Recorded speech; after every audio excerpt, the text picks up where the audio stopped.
Good evening, everyone. Call the Historic Preservation Commission.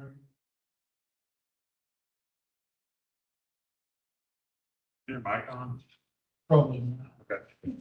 And I have such a loud voice. Unfortunately, we don't have a chair, so I'm vice chair. But Zach, if you would do native land acknowledgement and a roll call for us.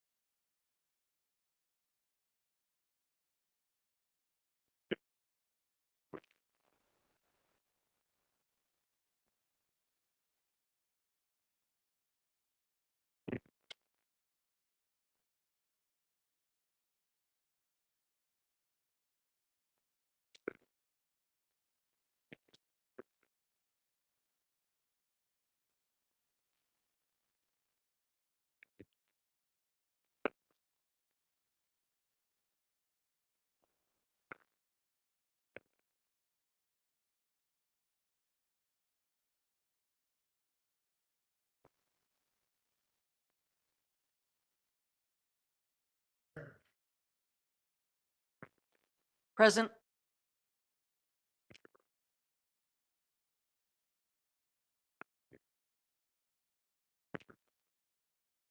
I'm here.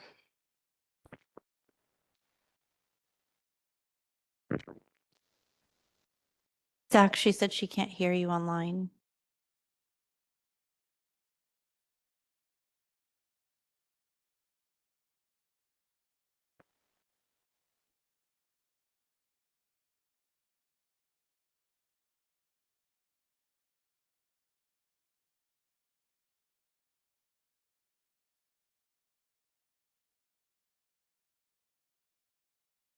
Is everyone? Sometimes I won't.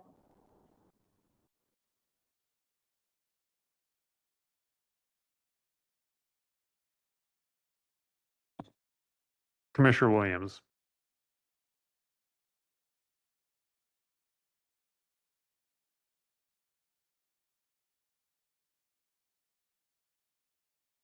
Okay, we'll come. All right. Commissioner Lamp, Here. Commissioner Melcher, Commissioner Robinson. I'm here. Thank you.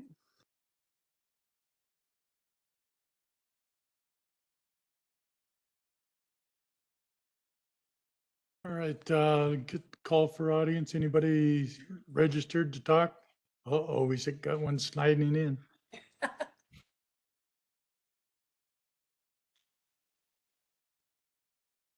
Consideration of minutes. Wow, we have met since April 9th, 2025.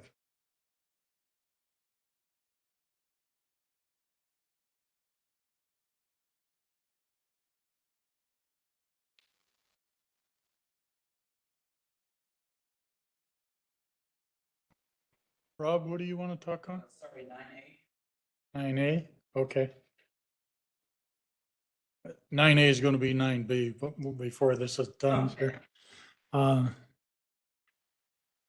Consideration of minutes. Commissioners, any corrections, additions to the minutes of April 9th, 2025?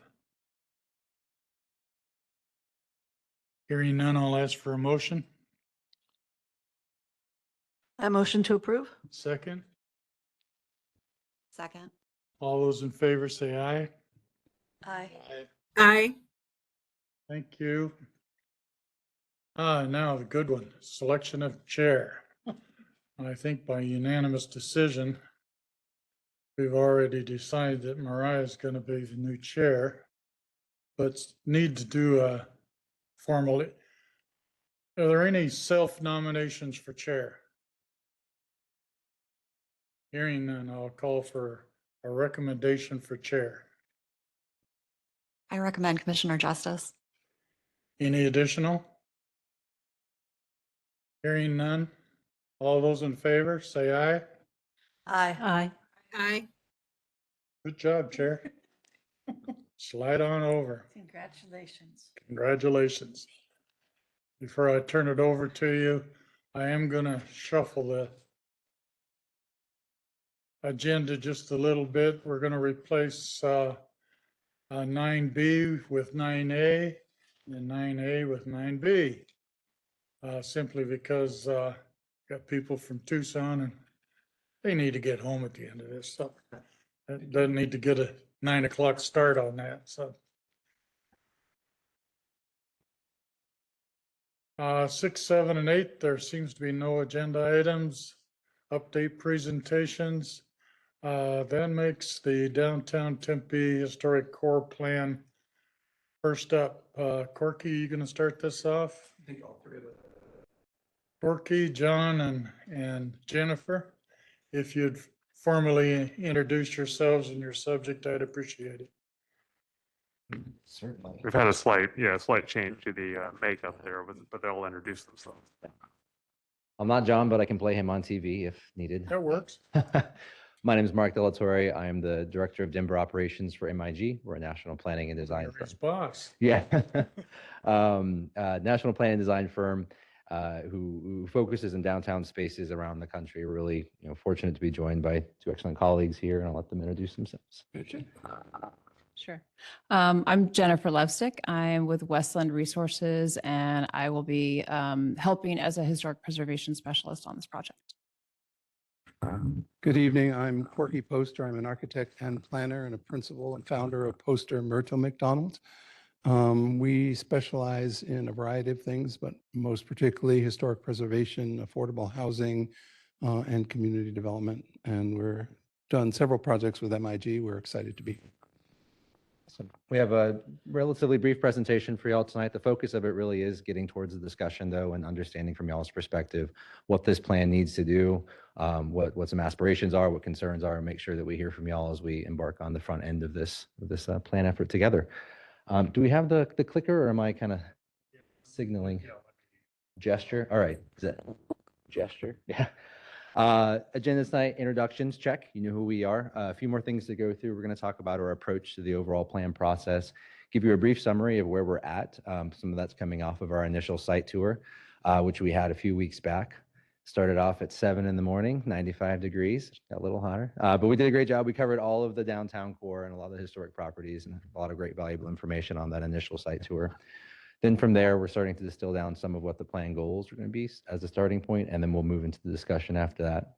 From the overall approach, no, it's good. That's good cadence. You're following me. Yeah, we got this. So on the next slide, talking about our approach to the project itself, this is from our proposal to the competitive RFP process. It starts first and foremost with the considerations and promotion of preservation, rehabilitation, and restoration, thinking of all the historic assets in the downtown core. And we know that support of and guidance around historic preservation doesn't start with this plan effort, that we're building on a lot of great planning principles and foundations, first and foremost being Tempe Tomorrow, which the latest iteration of that was adopted a couple of years back. As we think about the balance of historic preservation with what y'all are experiencing today, there's a lot of development pressure. We want to think about what those other regulatory and financial tools and incentives are to balance the need for change and growth over time. So transfer of development rights and density is one consideration in there that we'll be exploring throughout this process. We know that the historic assets themselves are part of that, but the role that the downtown core has with larger regional assets being the Butte is an important consideration when we think about the role of the downtown core and the larger Tempe community.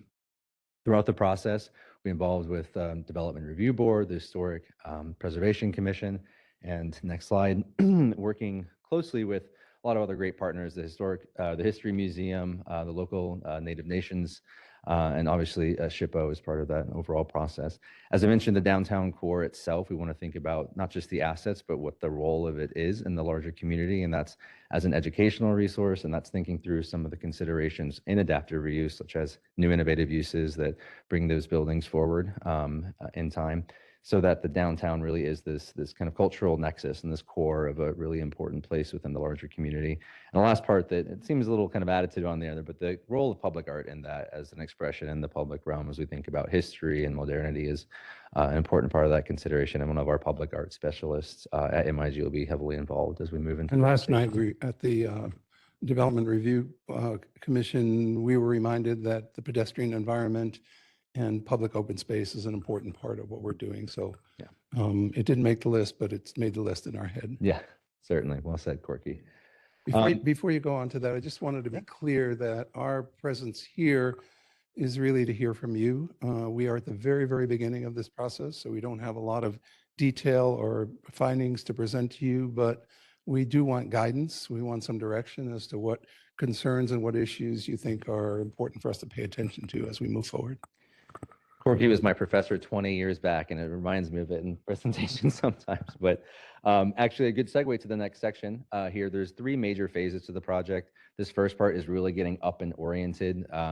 We've been on an initial site tour. We're starting our first conversations as we work with staff kind of behind the scenes, and are starting our initial document and existing conditions review. The major phase of it really moving from the phase 1 project initiation and management, of which this next slide talks about in bullets, and we'll go ahead and move to the graphic after that. On the following slide is phase 2. And in phase 2, we're really getting into the meat of the project. You can tell, go forward, just like 1 or 2, one more. The meat of the project.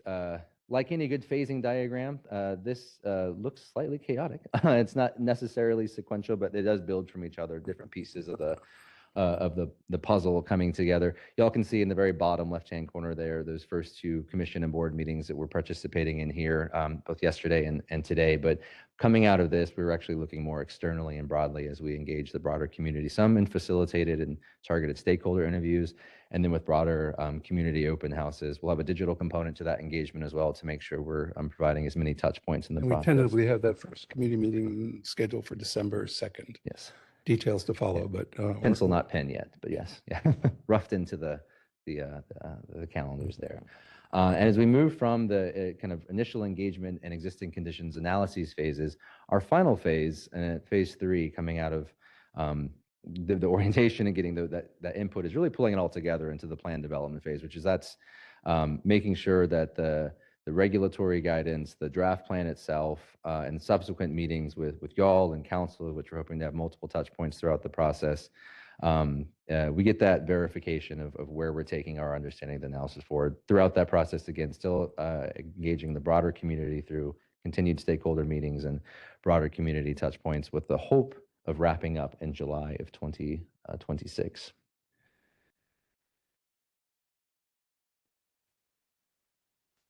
And talk a little bit about our kickoff meeting that we had. We had a walking tour on August 21st.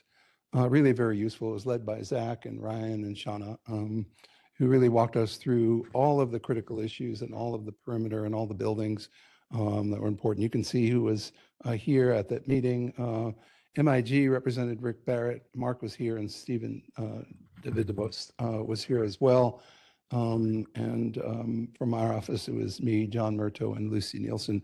We really had the opportunity to walk the entire perimeter.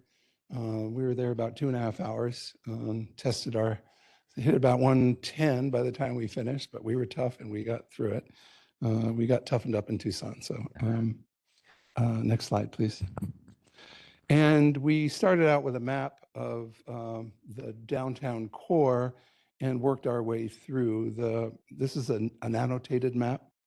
Tells us sort of where we're going. We started at City Hall. We headed up essentially north past the Hayden Mill, and then over to the Gonzalez Martinez house, down through Ash Avenue, and then back down back to where we started. We got to see all of the key buildings. We had a really good seminar after in the conference room in this building, where we established what appeared to be the proper boundaries to the core. It doesn't include every single building, but it really set for us what the edges of our study are, but doesn't mean that things outside that edge will not come into play. We talked about goals, we talked about objectives, and we looked at a revised schedule. And so we got a huge amount done that day, and that was really our initiation into the details of this. We'll come back to some of those in a minute. On that tour, we got to see some really interesting buildings. Andre House, on the Andre building on the right, the First Congregational Church, the back end of the Hackett building on the left. And then the Ash Avenue buildings, I still can't sort quite out which ones are on the register and which ones are not. But it's really an interesting little settlement of buildings and kind of it really anchors that northwest corner of the district. And then there are some other buildings that are either listed in Tempe or on the National Register. This is Casa Loma, modified a fair amount, but still listed and still an important building right on Mill Avenue. I'll let Jen talk a little bit about the Hayden Mill. Sure. So I'll chime in on the Hayden Mill. So I think I met several of you guys about a year ago. We put together the nomination for this. Happy to say it was listed this past winter. So I don't think I need to sort of update anybody on the history of this building. I think you all are probably pretty well versed in it, but obviously the versions that we're looking at now are the 1918 and 1951 silos. So one of the things with the Hayden flour mill that will be pretty important for this project and for future redevelopment of this project is that the National Register nomination was written in such a way that it enables rehabilitation tax credit. So one of the considerations that we have is infill and new construction, and this is a large parcel in an otherwise dense area. So one of the advantages of the nomination, the way it's currently written, is that there's an opportunity for infill development here, and that's certainly something that obviously we want to talk to everybody about, and also with as this project goes through, but want to sort of bring that up as another piece of this potential project. One of the things that we noticed, or at least got our attention on the walk, is that there are a number of development negotiations involving historic buildings. You all know what's going on with the First Congregational Church. There's also the similar kind of discussion going on with the Gonzalez Martinez house. How do you develop it? How do you deal with the historic resources on site? I think one house is presently on wheels. It is. It was there the other day. The Walker House, as you know, is sitting up on wheels with a steel mat under it and a bunch of wheels for getting ready to move. And then ultimately the Hayden Mill will be that kind of site. And one of the things that occurred to us, and just throwing this out there early in the process, is that each one of those negotiations seemed like a one-off, like a standalone conversation that was based specifically on that particular site. And it seems like one of the things that we can do, and I'd love to hear a comment back from you all, is put some guidelines on how those negotiations proceed, so that you all, as the Historic Commission, have some guidelines, but also developers can have some guidelines, knowing what the rules might be, how things might proceed. It seems like it's proceeding, not necessarily badly, but it's proceeding on a case-by-case basis.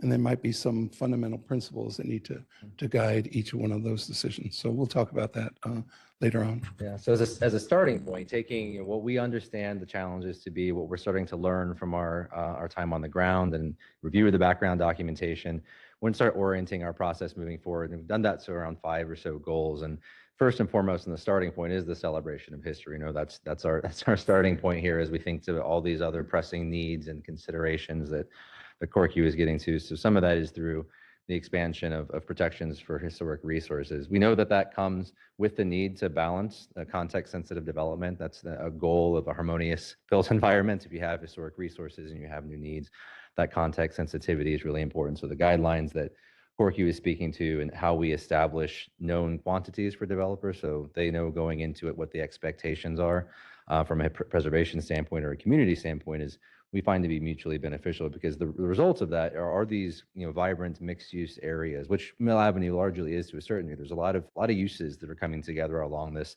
central spine. So when we think about the historic resources in that space and the introduction of new development, right, is we want to make sure that that's building towards something that supports that vibrancy, and that can be through adaptive reuse. It can be through new financial incentives to balance development pressures, whether that's regulatory tools the city puts forth or other avenues, so that when achieved, we think about the role, and this goes back to the approach language that we established in the front end, of a successful place is in part being economically viable, and the vitality of economic feasibility is really important. So there's already movement around underutilized parcels and infill development there. There's not many left really in that space. So the guidance there is perhaps more critical now, and that there is a few places left to influence that. But the role of the downtown that it can play from a tourism standpoint, I think is equally important when we think about a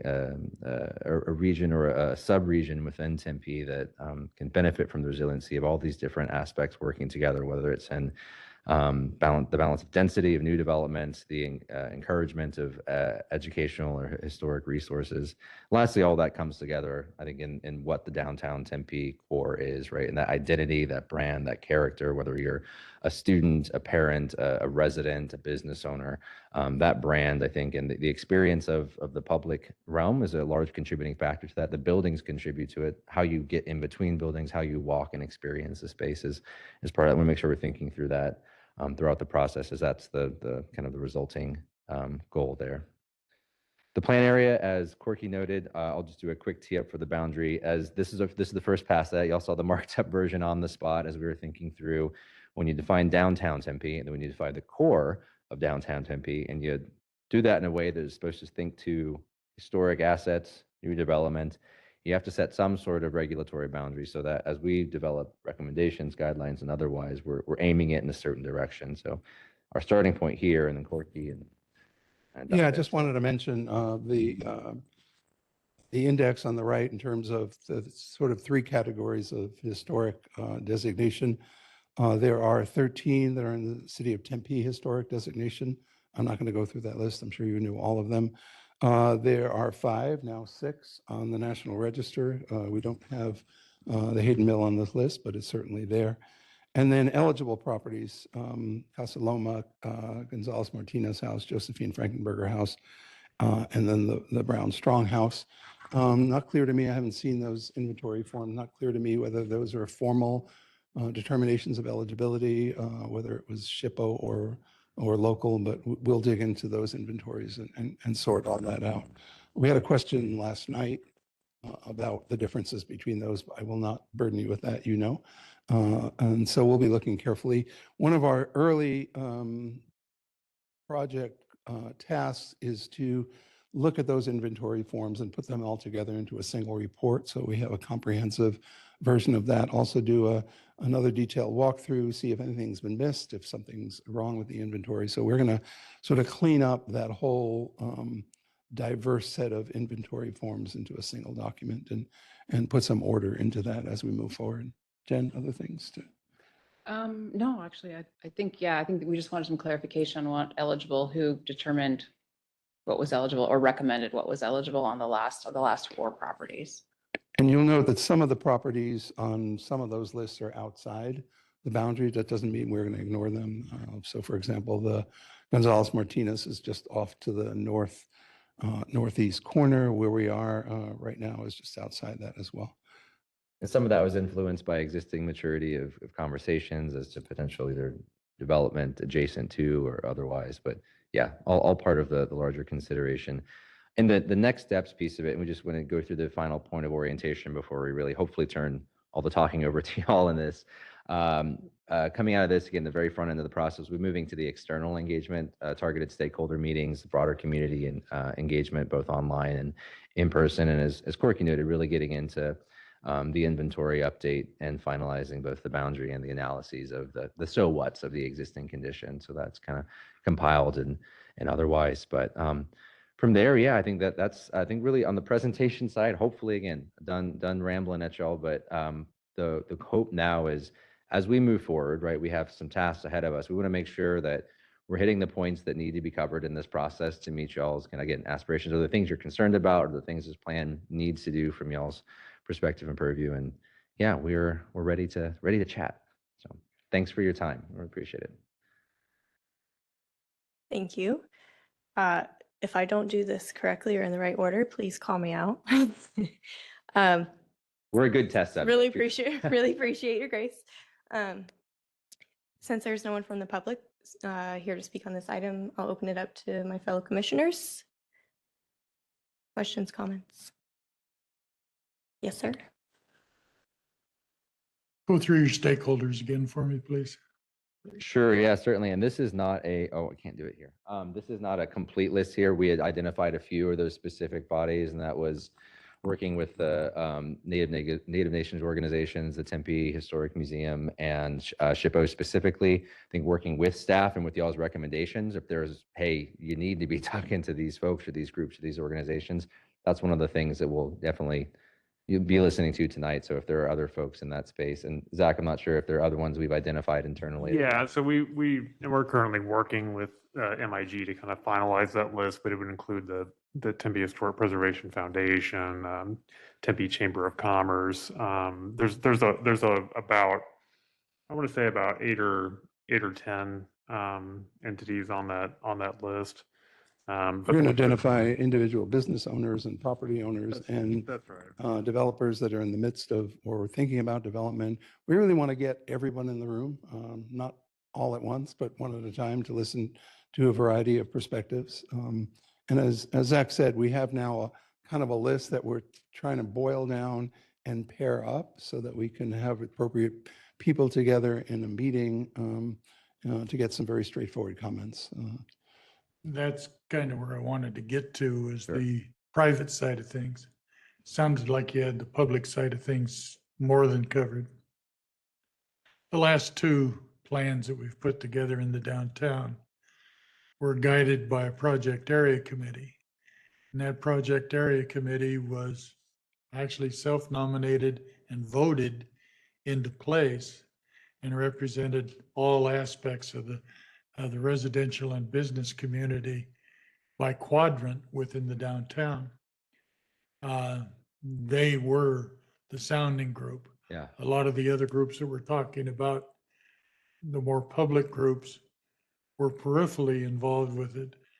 But primarily, this was a project area driven plan, both of which were written by staff at their direction. I think it's really important, especially since how if you looking at that core area, I can point out 10 sites that under current zoning are eligible for high-rise development. Yet there's none of the historic buildings that are over 4 stories. It's going to have to be part of the negotiation process, because I'll sit here and tell you, I don't want to see anything over 4 stories, maybe 5. I'll give them a story. But those buildings are all important. We fought hard to keep that many in the process. Economics doesn't allow you to save everything. We paired historic buildings with new development to save the historic building. But the primary focus of that is the owners, especially in that block between 5th Street and 4th Street on the west side. Mm. You've got a couple of OG owners there, Stu Seifer, Vic Linhoff, that have been in the process since day one. And I can't imagine even beginning to put together a plan that doesn't include them.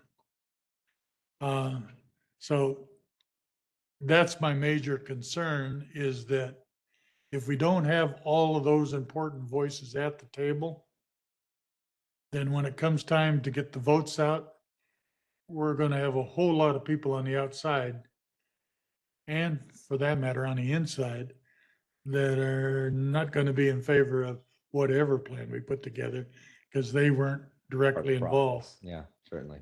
So by all means, go out of your way to make them involved, because we need that consensus. Especially you got Mission Palms across the street. Hmm. They own the entire frontage of Mill Avenue from 2nd to 4th on the east side. They had planned a second phase. Economics at the time that they moved forward did not work. Tried again, including the flour mill. That didn't work. Mhm. We were overdeveloping everything. They're going to have to be comfortable. I mean, it's parking lots, and it's been that way for 20, 25, 30 years now. But it's a huge part of the value of their property. They've got to be comfortable with whatever the solution is moving forward, or it's going to be difficult to get it through. That's good to hear. How did the project area committees work? I mean, was it successful working by consensus? Was there a lot of disagreement on those committees? What is the, what, Well, what's the overview of Let's how put it that? this way, we had basically two sides. The historic preservationists just never saw an old building they didn't want to save. And the land developers who wanted to burn everything down and build a new shopping center. Put them in the middle with the staff. And it took us 18 months of twice monthly meetings to come up with a workable plan. Everybody finally realizing that what we needed was a salt and pepper mix of the old and the new, and that the new would make the old rehabilitation possible, and the old would give the character to the new. Now, that's been the plan for the last 25, 30 years. That's been moving forward, modified where needed through council action or whatever, mostly staff. But again, it's that consensus, because if you go at it as one's going to win over the other, Sure. it is, Yeah. there's too much economics. And it was bad back then. Now we got $200 a square foot land. Yeah. Uh, Things have changed on yeah. that front. Well, we have new salt and new pepper, so There we go. we're gonna, Yeah, it took us about 5 minutes into this project to realize that dichotomy was the essence of what you're dealing with. Developers on one hand who see old buildings, historic buildings as a nuisance, and then folks on the other side who treasure them. And so clear Yeah. from day one, I mean, And- literally the first 5 minutes, we said, oh, here's the way this works. and Corky and Jen are in the nitty gritty of a lot of those individual assets and understanding the role that that individual building and beyond can play. This type of work I'm working on around the country, and you see cities who've lost that historic fabric. We're working right now in downtown Greensboro, and they have Elm Street. Charlotte had Tryon. They bulldozed Tryon, and now that was a big part of the 70s urban renewal, and they lost a lot of that identity. Greensboro's like, gosh, we held on to our historic fabric. How is that now an economic resource for us? And we think about developing these peripheries to drive visitation and everything in the painting, and figuring out how development can support historic preservation, I think is part of that middle ground, because the community benefits, the business owners end up benefiting, everything in between. So some of those regulatory tools, transfers of development rights and otherwise, are parts of the puzzle that we'll be trying to figure out together. But you're right, that middle ground, that's a tough place to be in. That's of kind of competing ideologies. And in our experience, we've found the middle ground, I think, in places, and that's the goal here. And it's always different, right? This has worked here, it hasn't worked here, but the goal is through this process to find what does work and what's contextually appropriate for Tempe that may have been a nugget of an idea that worked in this city or that city in this process. But PMM, we're architects. We do lots of projects, and we do lots of projects that have a contemporary component and historic component. So we're often also in the middle of that conversation, trying to balance those two. And as you said, it's a hard thing to do. And part of our charge, I think, is to help the folks involved in that figure out an easier path, and particularly with guidelines that can really sort of set the stage and set the guardrails for what's acceptable and what's not acceptable. And we've done dozens of projects where we have historic material and new material on the same site, and how do we deal with that? I was glad to see that you, at the corner of Rio Salado and Ash, picked up the relocated 5 over there. That was a major discussion in the bet. community. We knew that we loved those buildings. We wanted to save them. Moving them over there dropped them all off the National Register. And we kept thinking to ourselves, well, if we move them over here, they'll be here for another 100 years or more. They'll be back on the register. Well, interestingly enough, we're only about 10 years away, so. We just did a project in Tucson. They just widened Broadway and we had 7 bungalows from the 20s and 30s that were in the way of the road widening. And we just moved them all back. Not quite as elaborate as wheels underneath. We just put them on rails and moved them back, put new foundations. And the goal that we had was that we kept the same relationship of the buildings to the curb of the street. And they all managed to stay on the register in that move. As in, see, it's a, Same site, just 50 feet further back. In the same relationship to each other as well. well, I can talk forever, but I'll get off now and let my fellow colleagues go. Thank you, Vice Chair Fackler. Anyone else? Anything else? Yes, Commissioner Williams. Hi, good evening. Hello. Hello. We can hear you. Okay, perfect. So my first comment would be if you're going to work with the local tribes, please meet with them first. Do not wait until the end of this phase project to meet with them because they are busy. Their schedules are already booked well into the end of the year. So, reach out to them first to have discussions. My second question is there going to be any consideration for any visual impacts of the historic downtown core? And the reason I say that is because, Hayden Butte, that's not a name that the tribes refer to it. The tribal name is Oidbut, and it's culturally significant to the 4 southern tribes of Arizona, and to lose the visual sight of the butte from our respective communities is a concern that I have, because we have the high rises right there on the north side. They block the view of it, including the ASU Stadium. It blocks the view of that butte to the Salt River community.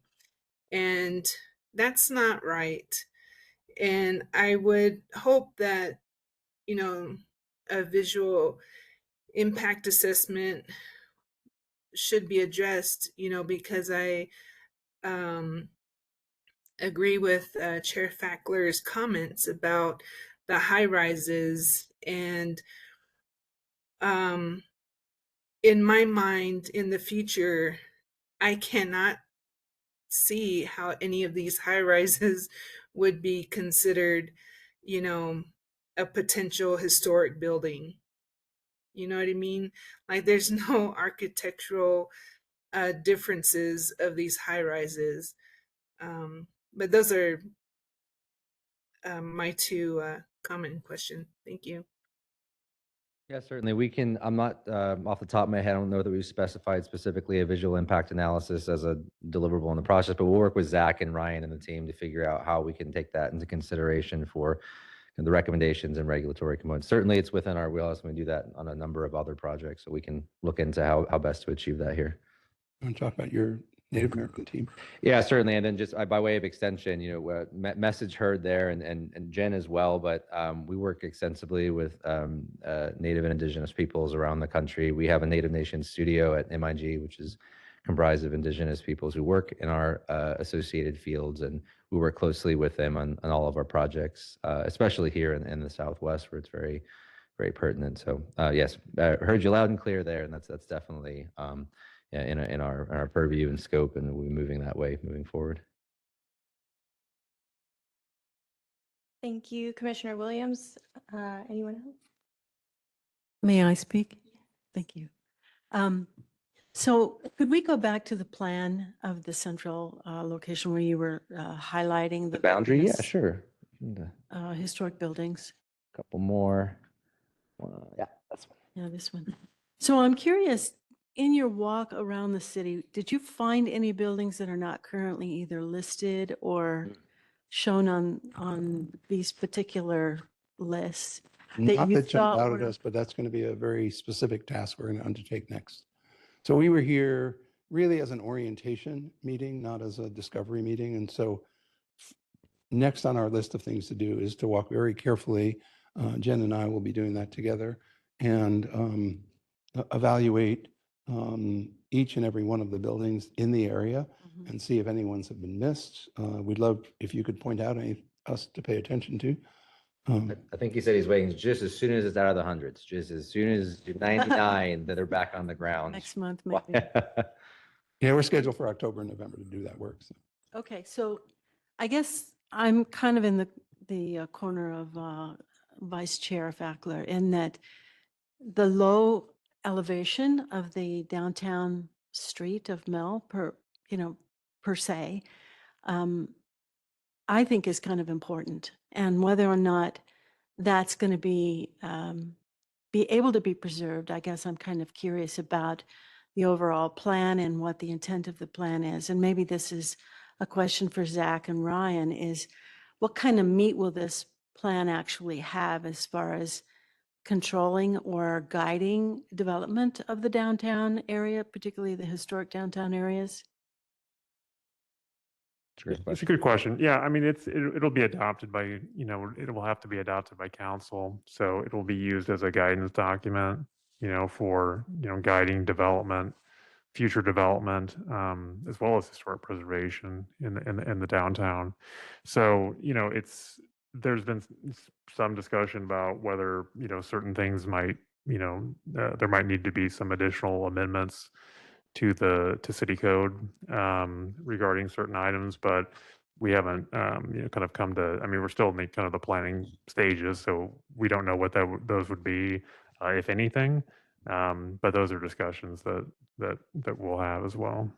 So, but the plan itself is designed to be a guidance document, just like the historic preservation plan, for example. So there will be priorities that will need to be implemented. But yeah, does that answer your question? Hopefully. I guess I'm just not sure what that means. I assume it will You're probably asking go what to the regulatory council. teeth it might have. Oh, actually, yeah. Ryan, you want to come on up to the party? I can add a statement to that as well too. I think the regulatory framework will probably grow organically through this process and what we hear and find out through this development of this plan. So first and foremost, we need to develop and get approved plan, which is typically a policy document. And within that policy document, you might find directives or goals that would then create next steps for potentially regulatory items, codified or not, aspirations from the plans. And so we need to further develop and see if those are appropriate. One of the examples that they brought up was transfer of development rights, which is something that we are actually exploring as a bonus program through the master plan efforts in the past.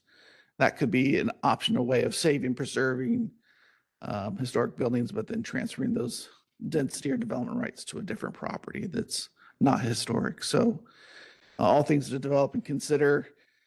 And it's really just the road and framework to get to the end of the process and find out what do we need to do as a city and as a town that. So in regard to potentially developing a district, what do you think that will mean in terms of, height restrictions or materiality and use of particular types of building construction materials? What are you thinking there? Well, so given we're out in the process, there's no presumptions going into it of what I think that should be. I think the hope is that y'all give us some of that guidance from your perspective. We want to learn that from our own technical analysis and the further engagement we'll do. District means a lot of different things in different contexts. So a historically designated district, a business improvement district, a general improvement. So the district piece of it as a regulatory kind of overlay tool, that's certainly something that through any good core process we'll be considering as the different mechanisms provide either guidance or clarity for both developers as well as the preservation community. But I'm not sure if I'm getting to what your query was specifically. Corky has. Yeah, I Correct. mean, we talked a little bit about doing some inventory analysis and looking closely at existing integrity of buildings and see if there are others that would fall on the list. But in addition to that, we're going to look closely at the current zoning. We're going to look at the current ownership patterns, get a real sense of what the current entitlements are. We live in a state that has Proposition 207 that protects um, in-hand property rights, which becomes a difficult problem. In Tucson, we have now passed 1, 2, 3 overlay zones, which have all kinds of incentives built into them. But one of the things in our overlay zone is that if your development causes any building on the National Register or eligible to the National Register to be delisted or become ineligible, then you can't use that overlay. Kind of a very strong language, but it's typically, you know, those of you who work in the development community know that this Proposition 207 is sort of a thing that sits over our necks all the time. And the best way to deal with that is on an incentive basis, because if you try to deal with it head on and strip away development rights without any consideration, you're going to get sued. And so that's a tricky part of that. We've had really good luck with incentives saying, here's what we want. We're going to offer you what you want if you meet what we want on the preservation side. And we've had, I don't know, since it's been in place, there have been 40 some odd new developments, 37 of which have used the overlay zone and protected the historic properties within that zone. So That was a really good way of framing it in terms of scale of Tempe versus state. Big sticks, big carrots. A lot of carrots is kind of the goal that where he's getting at in that space. it's just a tightrope that you have to walk in the context of Proposition 207. So on this list, the ones that are in the red, those are not, they're historic, but they're not eligible and they're not In the registered red on the on the map. the top, those are listed as City of Tempe Historic. And so, Oh, They have the okay. potential, though, to be National Register or, yeah. So they've been adopted as City of historic Tempe. in the City of historic. Tempe. Yeah. Okay. But not national. Okay. Right? And I understand from Zach that that means that there's a conversation about each one of these buildings in any development context. Right. Yeah, exactly. Per the code, there have to be. Well, what's interesting though is you would think that the National Register listing would give more protection, actually gives less, because if it's privately owned, there's no teeth in the National Register nomination as a way to protect property. So your eligibility question though, all reds are blue, but not all blues are red. Kind of like all thumbs are fingers, but not all fingers are thumbs. And that helps me when I think about it. But And just a reminder too, when we talk about historic eligible, there's different meanings, of course, for that. Corky is referring to the kind of the formal or the formal eligibility. That's only, kind of technically and officially granted by the State Historic Preservation Office. When on our city websites, you'll see, historic eligible properties. Typically what we're referring to is a certain classification that's bestowed only by the Historic Preservation Commission that states that the property in question is historic eligible or eligible for the Tempe Historic Property Register. So the local register. Possibly it may have received a previous eligibility, been considered eligible by SHPO, but that's what that HE or the historic eligible property refers to. So. And one of the things we'll be looking at is are there any things on the 13 on the top list that ought also be in the National Register? That also then becomes a question for the owner, whether the owner refuses to do that or not. So it gets a little tricky. This is what we have now, and we're going to study all those categories and all those inventory forms to see if they're right, if there are other things that qualify, and if there's anything that might move from a category. So eligible might move into National Register. Tempe Historic might also move to the National Register or not. I mean, we'll study all that. And there's a few on that list, on the city list there, that are already listed in the national, they're dual listed in both We're gonna registers, we're gonna have actually. a careful look at that. Also, I was just curious about your community meetings. Are those true community meetings where anyone in Tempe is invited to come, or are those neighborhood? Are those going to be targeted to specific groups? Tell me about that. Yeah, certainly. We're still developing the final strategy of which each one's going to entail based on where we're at in the process. But the intent of them is for there to be public meetings, community meetings.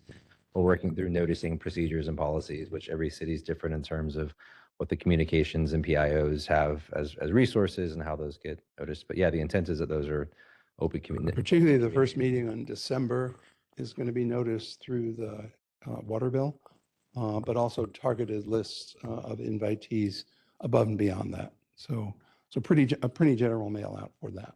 And then those in the obviously engage in the process so far, you'll be strongly encouraged to tell all of your family and friends to make sure they come to those meetings as well. But yeah.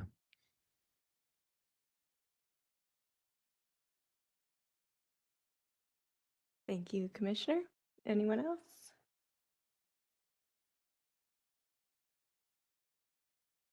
All right, I guess it's my turn. To Commissioner Williams's comment, I was wondering if you had any idea what your tribal outreach would look like thus far. Yeah, so that would be in conversation with staff. We're working on a good example of kind of how we've approached it in other areas. We're working on Pima County's regional housing strategy at the moment, and their relationship with the Tohono O'odham Nation and the Pasquayaki tribe has been directed largely through staff. So we'll start with staff guidance on that. I want to know how the current relationship is based on our other work in areas. We have other relationships with different tribal entities, but we want to make sure we're taking direction from y'all or staff as to how those relationships or paths of communication have been established previously and start there. We understand the importance of relationships and trust and engagement with not just Native nations and Indigenous peoples, but with other underrepresented communities. So we want to make sure that we're going with the most effective and intentional paths possible. And that's going to start with some guidance from staff, and then we'll move from there. So I'm not sure. And I'll just add a little bit too. Yeah, thanks, Mark. So yeah, Salt River Pima Maricopa Indian Community and Gila River Indian Community are both listed as stakeholders, and so they'll be consulted at those stakeholder meetings, and surely will be additional communication through my office, through our consultants as well. But they're vital. I know that, and I understand that tribes often don't like to be referred to as stakeholders, but they're important partners in this conversation. We understand that. Great, thank you. Thank you. And I am curious, how did this boundary change after your walkthrough? Oh, good question. Well, we went into it actually boundaryless, and we had a general walk. We core like, all right, some affiliation with Mill Avenue, Rio Salado to the north, University to the south was generally our starting point. And the walking tour encompassed the majority of the properties that are shown on this map. You'll note that there are some that fall outside of it, and part of it is either in consideration what the adjacent development is, where developments already are, just because there's a building there right now, or there's something happening. There's obviously a lot of other active development in the area. So to the degree that this plan can influence some of that, there's a consideration of where to establish that. We also took into consideration what the age of some of the buildings outside of it were. Corky, and feel free to Yeah, it's a draft boundary. So one of the things that we're happy to hear about today is, did we get it right? And any suggestions for changes to that would be welcome. Yeah. I would encourage extending it to include Tempe buildings that are on the historic register. I know including the Butte is going to be a thing of dispute, but it's something that I would love to encourage, especially to Commissioner Williams's point that that is critical when doing a viewshed analysis and of the highest importance. So I think including it in the boundary would facilitate doing that visual analysis. And so I'm curious as to why the church is on the outside. I know it's undergoing some changes right now, but I would love to see that included as well. I think the more, while it will look kind of funky, I think the more resources we can include in there that speak to Tempe's history, particularly ones with good integrity, and particularly the really early ones like the Gonzalez Martinez House and the First Congressional Church in the Butte, that's going to give you, I feel like it will tee you up to give a better story and to provide a better analysis to guide those development agreements and development regulations. I think that covered my second thing. Hold on. Okay. I was curious also if what considerations are archaeology given in your ideas for development regulations? To Rocky or Jen, you want to chime in on that one? You're like, Throw Jen under the, Yeah. throw Jen under the bus. the former archaeologist, yeah. Yeah, I mean, obviously it's a consideration just because of the Butte and the proximity to all of this to the Butte and the fact that it's a TCP and that we have known cultural resources in this area. So yeah, absolutely, there would have to be, again, in whatever guidelines come out of this, there would definitely have to be a consideration for cultural resources that are not just the built environment. So there may be some, stipulations in there about what the funding source is, what local ordinances and requirements are for archaeological clearance or not clearance or avoidance, whatever it may be. So yeah, that will have to be a consideration on this as well. I want to go back to your question about particularly the First Congregational Church and the Gonzalez Martinez House being not in the district. Part of what we heard on our talk was that those deals are done. Those are set in stone and are going to happen in a very specific way. So it was as if we're planning and these are already happening, should they be in the plan or not? That really was the question. We are well aware of the importance of those two that I just mentioned, but does it make sense to revisit or to include something in a plan that is already underway? I'd be interested in your comment on that, whether it makes sense or not. Sure. I see the logic behind it. I think it would be a good idea to include to show maybe why that development is incompatible with whatever regulations that we're looking to achieve and whatever your conclusion may be after your project. I think it would be really great, especially with the church. You have these two somewhat opposing ideas juxtaposed, right? So I think it would be really helpful to look at almost like a case study as to what is and what isn't working for the character of the downtown historic core. Yeah, we've asked Ryan and Zach both for the process on those sites and the development agreements. So we're going to study those either way, whether it's physically in the boundary or not. We agree that there are great lessons to be learned by how that happened, how the area committees operated, and exactly what does it say in the development agreement, and what can we learn from that? Perhaps to do a better job next time, perhaps to do the same job. I haven't read those, so I don't know yet, but we've asked for those documents independent of where the boundaries of the district are. Thank you, Vice Chair Fackler. I follow up on those as well. I understand what you're saying. The development agreements are in place moving forward. But I'll tell you, I've seen development agreements on that flour mill, 5 of them over the last 40 years. This one, I think, has the best chance because it's not overbuilding the site. But, there's still a bunch of millions of dollars that got to move from one group to another. I'd love to see that protection in place for the flour mill, which I'm sure you will. But I'd do the same thing with the house and the church. Yeah, the city is going to end up owning both of those buildings, but there's city councils change, mayors change, developers change.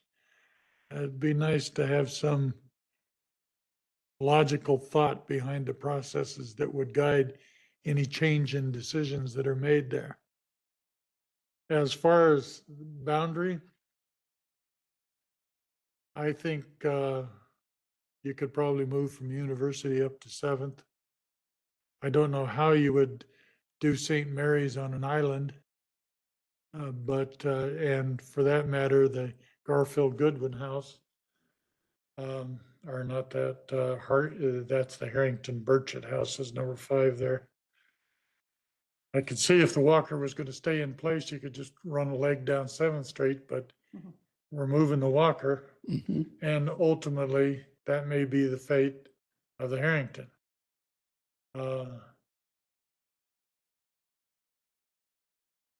But I think if you put too much, especially too many of the mid-rise, high-rise buildings in the core, then it dilutes the emphasis on the core being a low or lower intensity district, especially as it relates to height.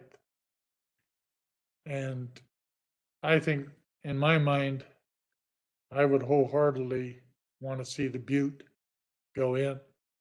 I mean, our Commissioner Williams talked earlier about the view corridors. Well, the only true remaining view corridors from Mill Avenue. And it's only because the Lowe's company owning those 2 parking lots that are viewing from the southwest. If the Butte's in there, then that's another concern for keeping those view corridors open. I mean, I'll sit here and tell the city council and the mayor that the city just passed a $12 million bond. Go out there and buy the parking lot north of the railroad tracks from the Lowe's Corporation and put that into city control, and let's make sure that view corridor remains. We don't need Mill Avenue buildings to carry us along that. You put a nice urban park there in conjunction with the flour mill, that'll carry people down to the Rio Salado. I mean, sat behind the desk for 30 years trying to push the development of that flour mill to connect the east side of Mill Avenue to the lake. There's other ways to do that. And especially now that we've got some 20 or 30,000 parking spaces and it's a downtown area, we don't need any more parking structures built to support development. That's why I think the current plan for the flour mill has an honest to God chance of being built.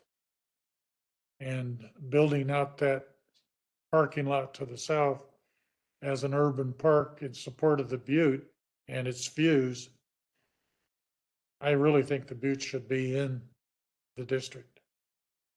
I appreciate that. Yeah. Got it. One of the things that you mentioned, or at least made me think of it, is that you talked about the church and the Gonzalez Martinez house becoming city property.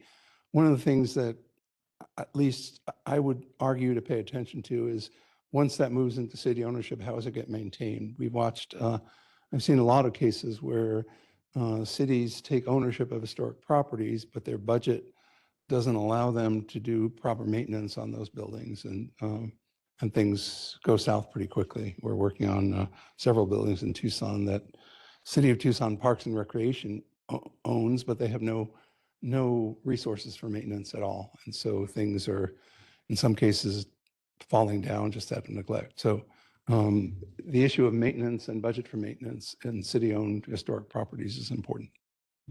To respond to that, I'd say Zach, as historic preservation officer, by God, if he owns it, he ought to maintain it. So Give that man a broom. Was it? Yeah. Oh, no, give that man a budget, I think is really the point. I mean, part of the issue is that, the responsibility is given to maintain those buildings without an appropriate resources to do that. Well, the community just gave him $12.5 million. There you go. So.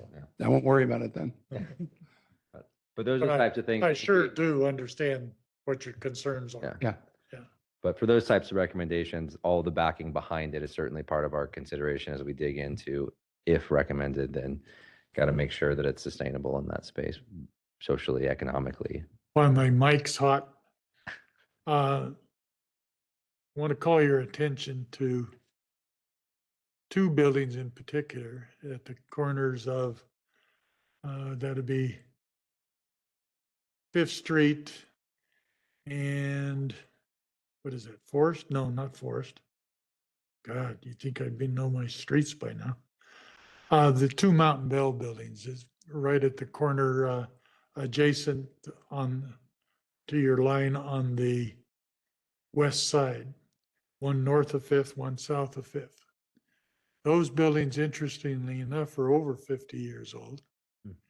They've been highly important to the community as they have served for communications for not only Tempe, but for the entire Southwest for many, many years. What concerns me is that the state of communications is changing every day in this country. And in fact, there's no longer Mountain Bell going through there. They're being used for other purposes and whatnot. Those sites have tremendous value. And The that's post- just south of the 4 icon, those two buildings. Yeah, Step and down. Okay, yep. yeah, and the one south of that one is the old Ellingson warehouse. It was a seed warehouse. We were looking to redevelop it way back when. It previously was another block further to the south. And that's the one directly south of Fifth, or that's the one No, south of one that? just north of Sixth. Oh, north of Sixth. Okay. Oh, is that Snakes and Lattes? No. Yeah, Okay, yeah. yeah. You Love that spot. It's my was favorite place. the chaos, but now it's Okay, stick yeah. to that. But before we could do anything with the building, it caught on fire and burned down. Ah, We went out of our way to save all the bricks, and the developers of Centerpoint, who was working on that, agreed to rebuild it in that location, augmenting the bricks as necessary, but using the same architectural style to rebuild the building. It has value to the community and not necessarily historic now.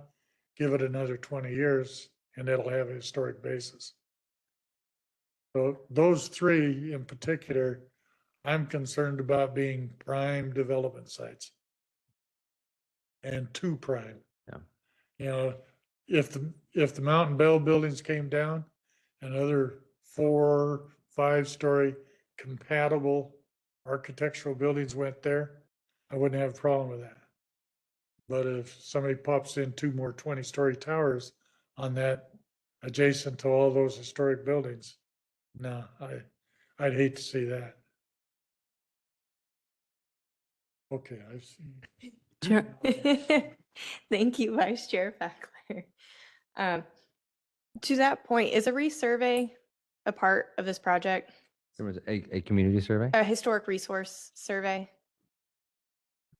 There's an inventory check, but I wouldn't say it's a full-blown But I mean, yeah, historic resource survey. I mean, probably not to the level of doing a new inventory for everything, but enough to be able to take some of the information that you shared tonight to be able to go property by property and be able to assess whether or not there are additional properties outside the list that we have here that need to be included, like the ones that you just mentioned. Also, what kind of changes, have happened to those properties too over time. But, and then there'd be some, fact checking on some of the existing property inventory forms too, because as we all know, as over time, what we know about the past and individual properties changes. And sometimes there's some misinformation in them. So we might want to do a couple checks on some of those. But yeah, but if there are, ideally, the goal would be to find additional properties to add to this list that are worthy of part of this historic district. And also to be able to look at kinds of changes and materials and things like that, that would go to the guidelines as another part of the document. Awesome. So like if it's over 50 years, take a look. Yeah. Yeah, see if it's eligible or not. Awesome. Okay. Yeah. So it'd be nice to have more than just a handful of properties. It would. It really would. Especially, no one loves slump block, but I love slump block. So it would be nice to have a second look. You too? Good. Okay. Let me see. I have one more thing. What are you mentioned infill around the mill on that parcel, or I guess the parcel south of it, because that mill parcel is weird and that is the whole thing is designated. What are your initial thoughts on infill? Well, I mean, part of the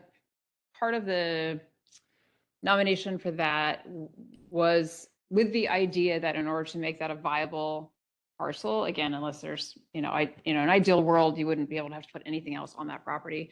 But given all of the attempts at redevelopment of that property are sort of contingent on new construction.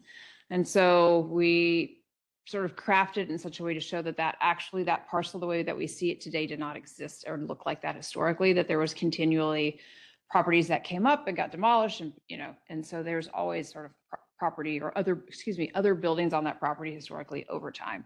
With that said, I mean, me personally, I would like to see it left as is, but it's probably not going to happen. But we want to make sure that there's an opportunity for rehabilitation tax credits. And, and unfortunately, in order to make that happen, you're probably going to have to do infill on it. And so that would dictate the height of the infill, the massing of the infill, so that whatever you get on that parcel is going to be much more compatible to the size, scale, materials of the mill and the mill's history, as so that you aren't going to be getting, none of us would want to see it anyway, but you're not going to get a giant high rise plunked on the back of that. The other thing being that even if you don't use the tax credits, and we still want the opportunity for that property to be redeveloped, because that has been everybody's wish for decades now, is that for that to happen, is that, hopefully that the documentation that's in place will act as existing guidelines for what gets put in its place. And it's something that you all could use too when you're reviewing plans, that come up in the future. Does that answer your question? Okay. It does. The only challenge I foresee for y'all would be that entire parcel. I understand like it was different for the National Register nomination for the purpose of the tax credits, but that entire parcel is on the Tempe Historic Property Register. So I foresee a challenge trying to kind of put the two together, because any alterations are going to have to meet Secretary of Interior standards. I know you know this, and come to the commission. So I would love to see kind of that balancing act. It would help us if it were more explicitly spelled out. And of course, we want to see this redeveloped. We want to see this property used. So I foresee that as a challenge. Assume just, that because it's on the Tempe Register, that anything like that is always going to get reviewed with or without these documents, that the team's putting together, that, absolutely, it would have to get reviewed. So it has to get through you. It has to get, through the Park Service, if it goes to that route or not, it may stay at the local level and not have to go anywhere else. But I would absolutely assume that all of you would be reviewing anything that happens to that property, and like the other ones on the list. Yeah. And to confirm, that's the only challenge y'all see for us? There's there's some. Okay. There's just some. My last question is for Mr. LeVake, actually, if you don't mind helping me out. I have a question about your response to Commissioner Robinson earlier, about what is the goal for this plan? Are we just suggesting changes to development agreements, or are we actually, is there going to be any way that, is this just like a warm fuzzy thing to deal with development agreements, or are we actually going to have some teeth? Well, development agreements are a city council tool authority, so they have control over that process. I don't think this body has a recommendation decision on how that happens. Certainly there could be helpful tips, plans, goals on identifying supportive incentives that could be utilized or identified in terms of weighing out public benefits for certain projects. That could be an element. But what I was describing was that, creating a plan and policy similar to like a general plan, where you have those guiding tools and elements that could hopefully help dictate and provide some guidance to create some regulatory action or regulatory controls, which is something that could be strived for out of this process. Thank you for clarifying. I appreciate it. Sorry to make you get up and come all the way over here. No, that's I okay. appreciate it. That chair is more comfortable than. Oh, and I did want to note too, actually, on the eligible properties, the Gonzalez Martinez property is actually on the National Register. Correct. Yeah, it is. It is listed in the National Register, and it has been classified as historic eligible by the Historic Preservation Commission. So. We actually put that in there as a test to make sure Zach was paying attention, and they did catch it. They took him away. Well, I was just being polite, but I was going to tell you later. No, Ryan was good to point that out. So. Okay. Chair, I have just one question. Is the railroad station not on the list, or did something happen to that? And I'm just not aware. That one's been a concern for a while because of how many modifications have happened to it. I know there's been lots of discussion over the years, but yeah. I think that's a tricky one. It's designated, yeah, it's designated low. Yeah, it's got designations, but yeah, I think it's kind of part of the conversation. Yeah, in terms of whether it's included. You know, because again, yeah, it's kind of a little bit kind of in the border area or close to it that we were talking about, but yeah, I mean, it hasn't been ruled out specifically, but. Still is there. Yeah. Yeah. You're yeah. correct. I mean, again, some of It'll be redeveloped. Yeah. Once we accomplish that initial inventory, we may be able to sort of fill in these gaps. And so you may have a more robust district than what currently looks like. So then, you know, when we do have properties like the former depot, that might be somewhat problematic. We may not have to worry about them as much if we're able to fill in a little bit more within the existing boundaries. You know, we may have more properties within that, so that if we, you know, don't highlight something that has been mucked with over generations, that maybe that's better, and versus taking it in because we don't have enough to show people. Right. And I'll add too, I think we put that sort of at the perimeter of the property, of the boundary as well, because again, another similar project where it has entitlements, it has a development agreement with certain obligations.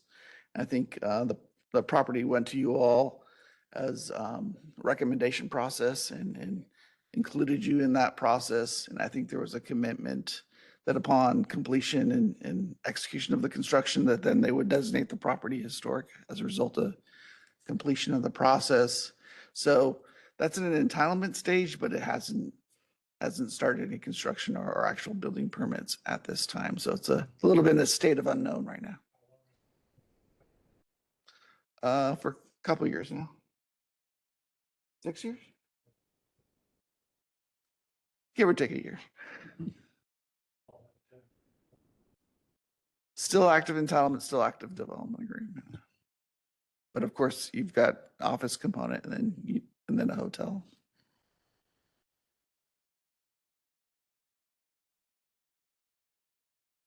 That's good for me. Thanks.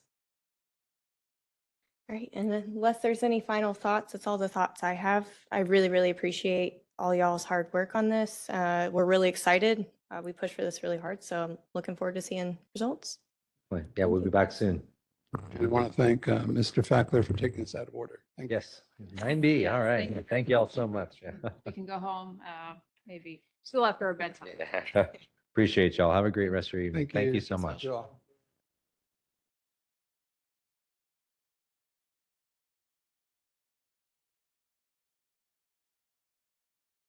I cannot get back to my computer to see the agenda. Oh, wait, it's going to work now that you got up. It's working now. Yeah, thank you for standing up. They planned that joke. All right, that concludes agenda item 9B. Now we'll move on to agenda item 9A, overview on upcoming zoning and development code text amendments.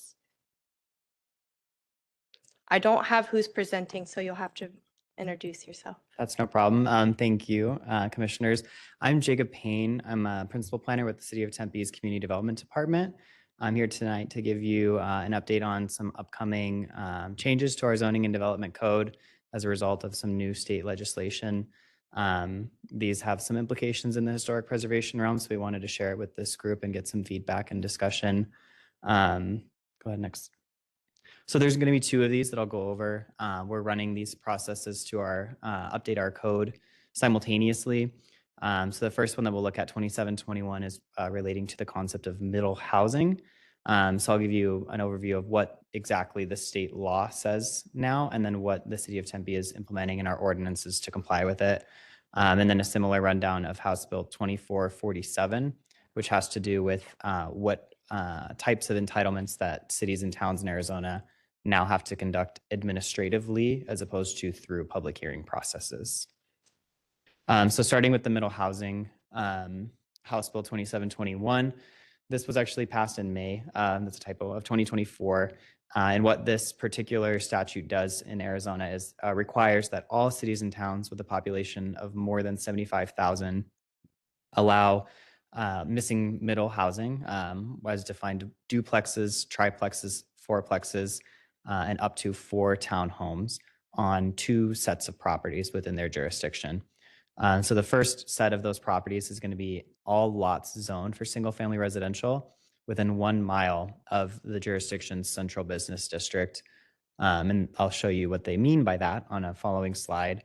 But additionally, they would apply this also to at least 20% of any new development that is more than 10 contiguous acres. So the provisions of this statute are required that cities and towns that meet that population threshold have an ordinance adopted to this effect by January 1st of next year. So on the previous slide, mentioning all of the single family residential property within 1 mile of the central business district, this portion of statute has a specific definition for what that means. And that's spelled out here on this slide, essentially as the area that the municipality designates as its downtown or equivalent, that is kind of that community attraction for activity and primarily non-industrial. Some further points of this statute, as they usually do when we see new House bills relating to powers of cities and towns, they give us a list of things that they prohibit us from doing and as part of our ordinance to comply. So some of these things include doing anything that would make the construction of middle housing impractical, restricting them to less than 2 floors, restricting them to a lot coverage of less than 50%, doing anything as far as permitting or review processes that end up being more restrictive than what we would typically do for single family homes within that same zoning district. We also can't require owner occupancy of any of the units that develop as middle housing. We can't require them to comply with commercial building code, and we cannot require more than 1 off-street parking space per unit. They do allow us specifically to do 2 things, which is continue to allow single family homes in our single family districts, as well as include, if we would like to, additional types of middle housing that aren't explicitly specified as part of the new statute. It also gives some exemptions as to where these middle housing areas can go.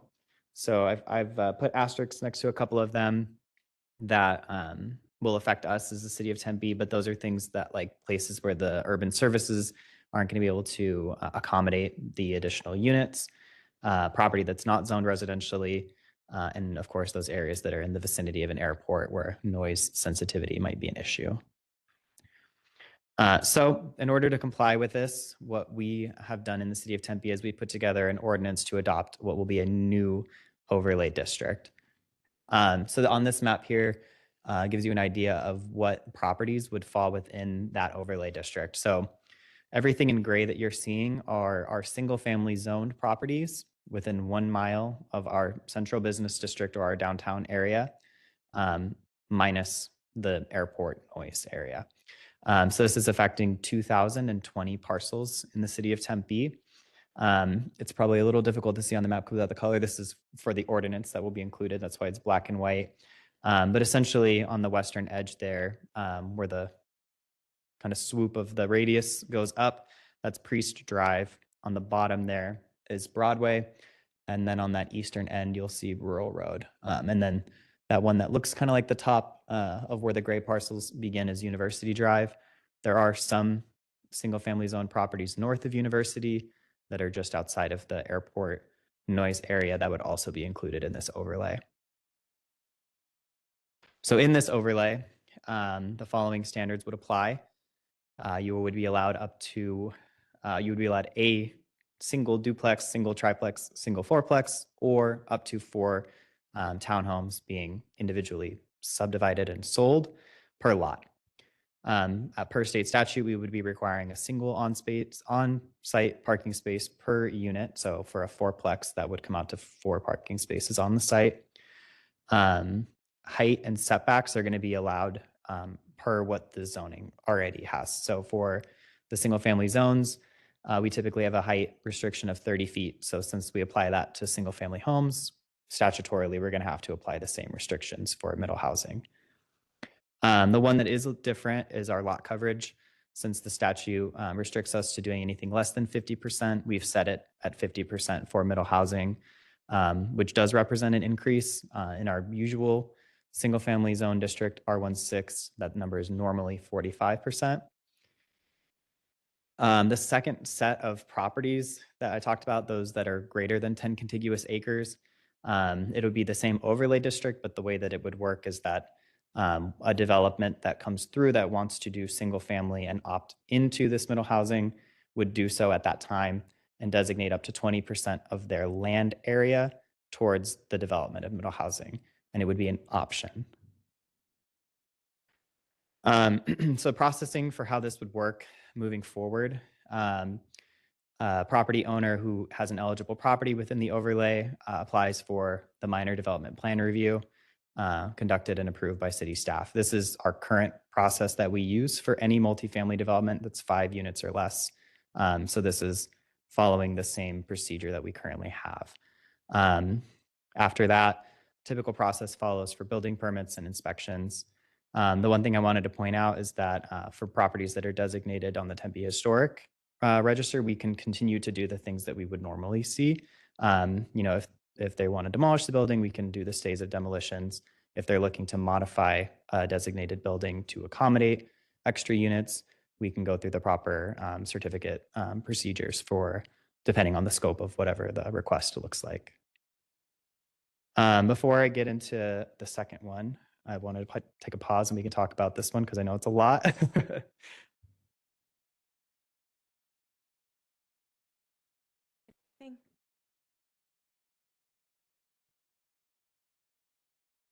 Oh, sure.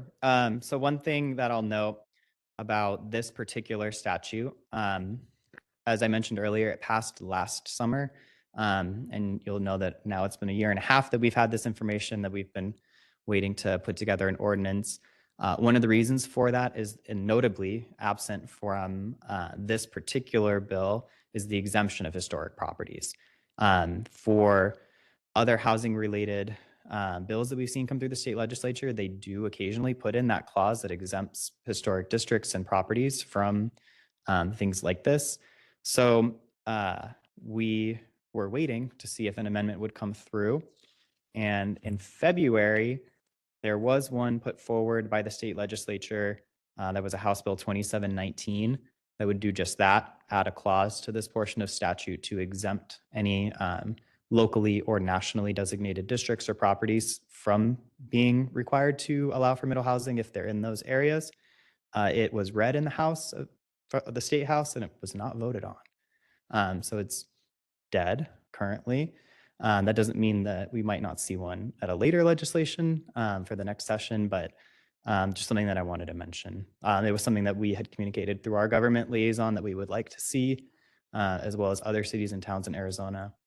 We lobby for the same thing. Thank you for the update. Any comments, thoughts, questions while we're on our pause? Yeah. Continue, please. Okay. Sorry we didn't give you a break. That's fine. So the second one, House Bill 2447, it relates to municipal administrative reviews. So the section of state statute that this one amended is actually a relatively new one in itself that relates to what processes cities and towns can do at a staff level. So this portion of statute used to say that cities and towns may do these processes administratively, things like site plan, development plans, and subdivisions. So this amendment came through and all they did was change the word may to the word shall, requiring that we do those things. So like I said, it applies to site plans, any type of design review. and all types of subdivisions. So whether that just be lot combinations or splits to entire new subdivisions, amended subdivisions, this statute now requires that we do that at a staff level. Just like the other one, the time that they give us to have this implemented is by the beginning of next year. They do provide us some exemptions to requiring administrative reviews.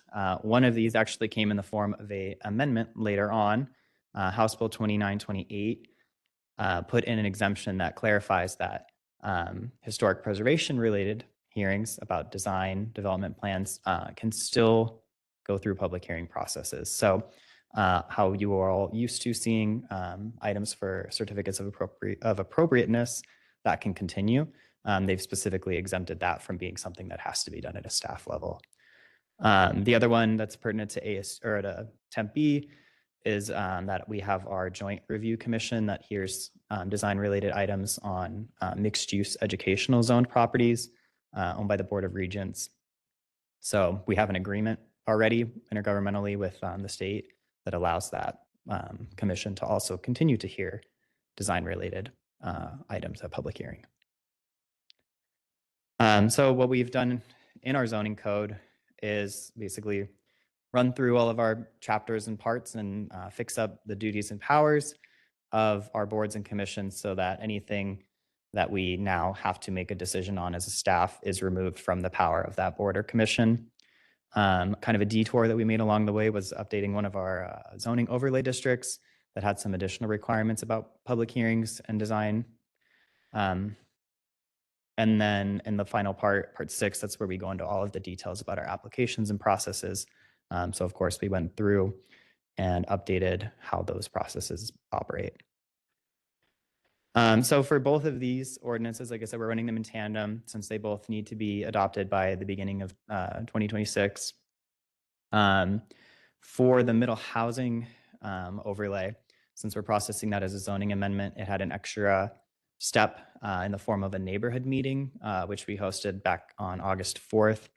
But for both ordinances, they get one recommendatory hearing from the Development Review Commission, which actually happened last night, and then 2 city council hearings for introduction and a final hearing, which we've got scheduled for October 16th and then November 6th of this year. And I think that's all. So we'll open it up again for any comments or discussion. Thank you. Thank you, Mr. Payne. We do have one member of the public to provide public comment. Can you please come up and introduce yourself?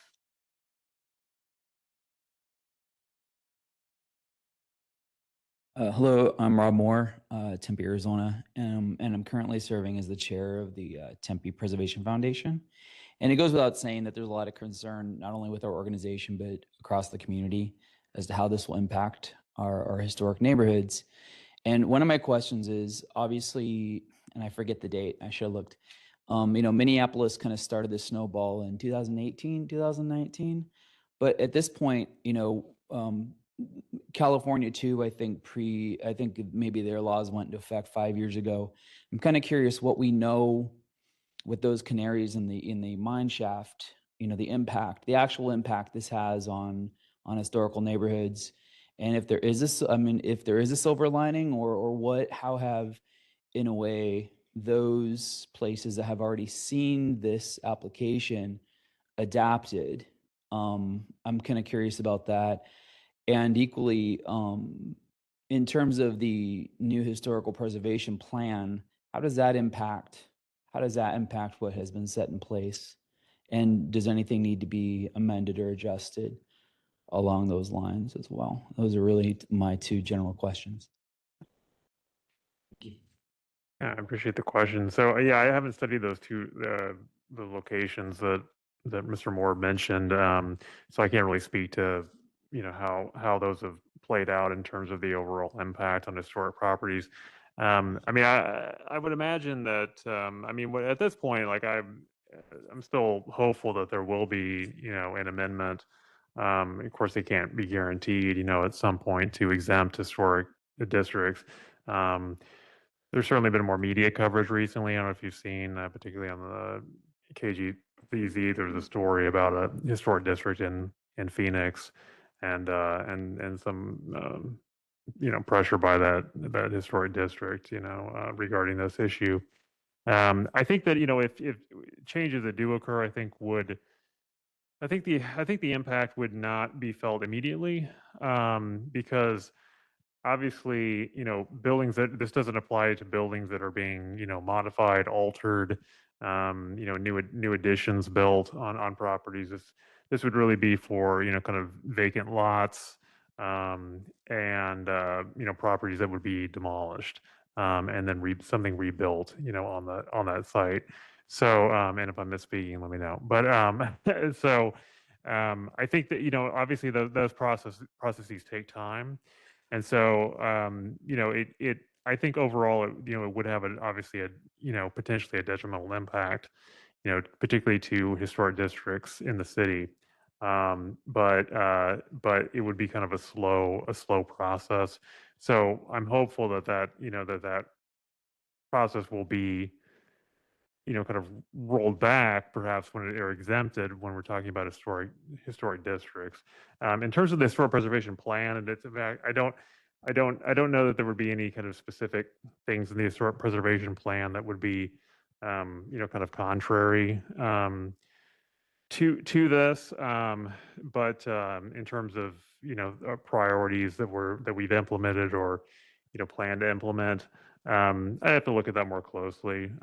But certainly, obviously anything that would be in conflict with the ordinance and the state law, we would amend or simply not carry out. But I'll let Mr.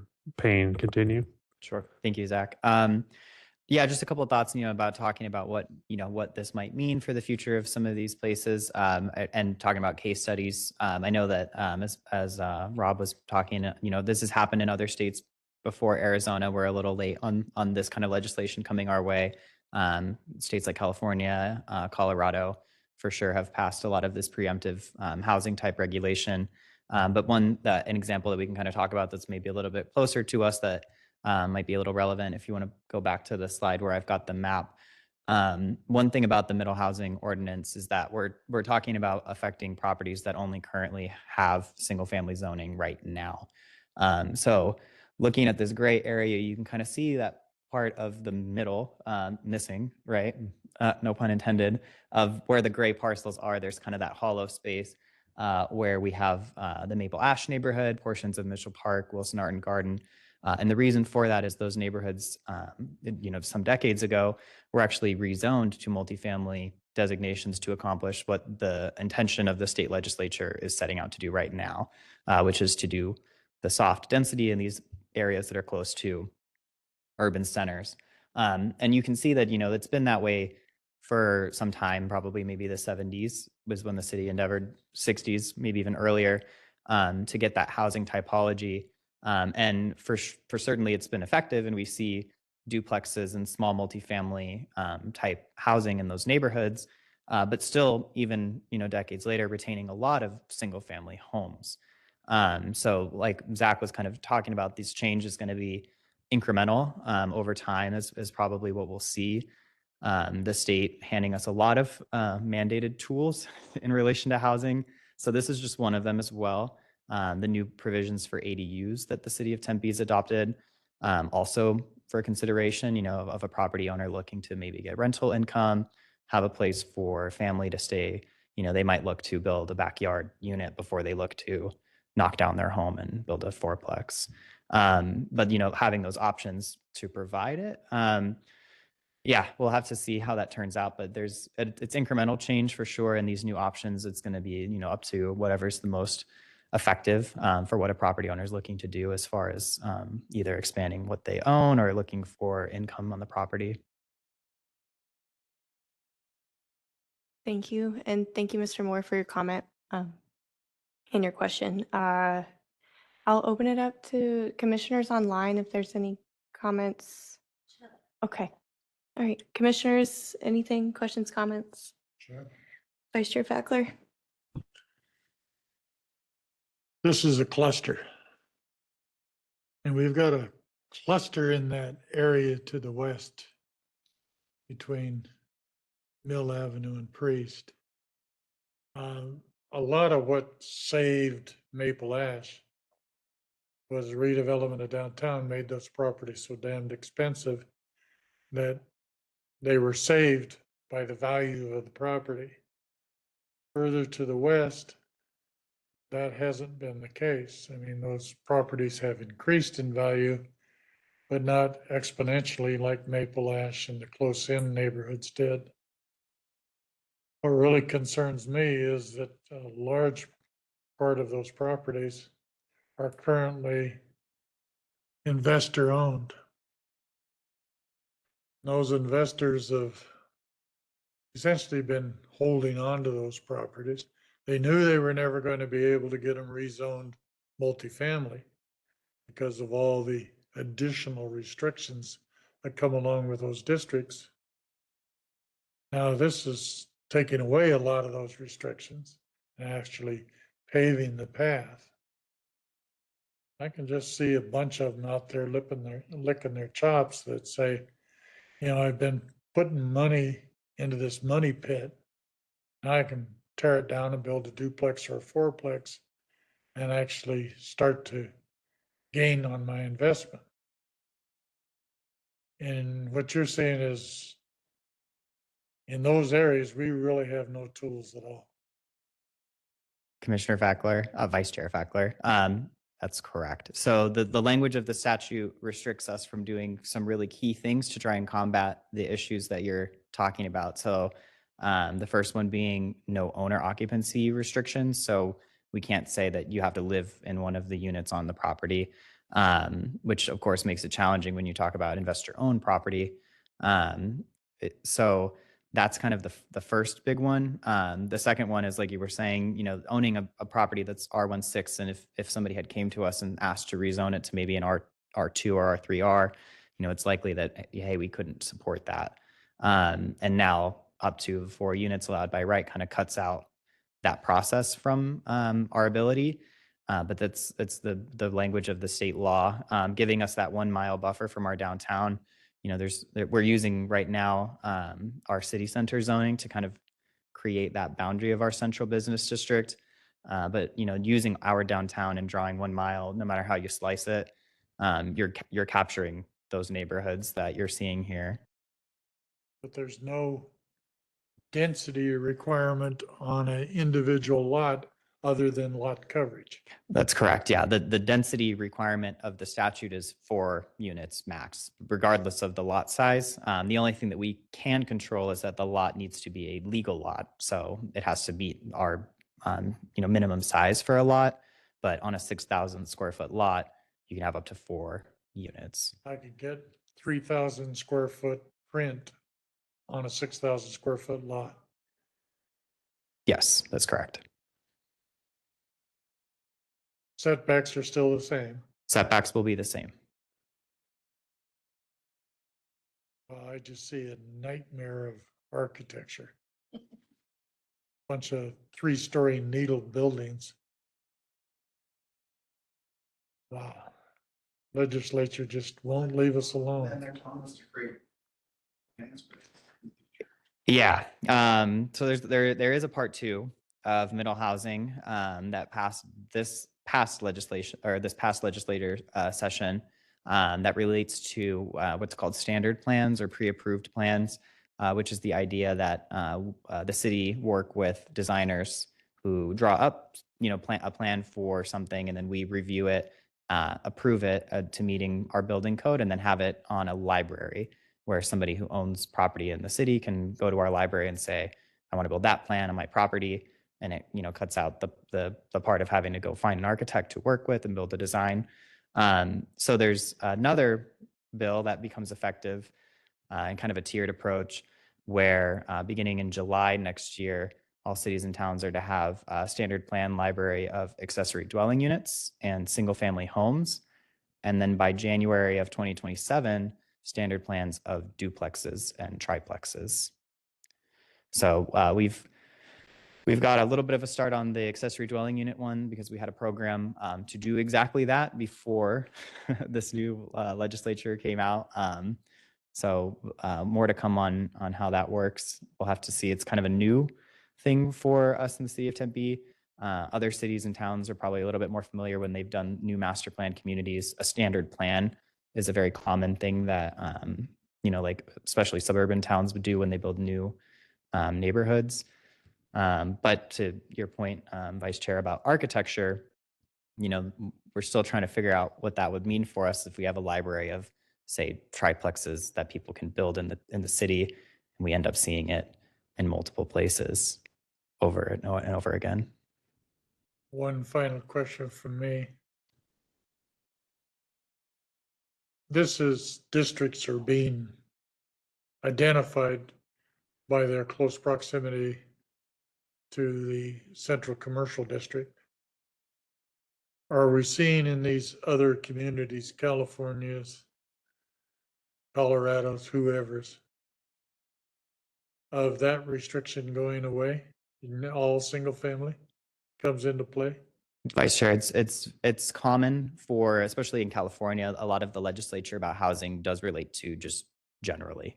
I haven't looked into very much of this particular kind where they talk about a radius and whether or not they come back and take it away later. It's something we can look into, but I don't know if there's anything directly analogous to what we're seeing in this particular bill about having like a certain area and then having this extra part about new development based on its size. It's very strange. Thank you, Jacob. Absolutely. Chair, I just have one question. Absolutely. Have we done any studies on how many historic neighborhoods are affected by this radius?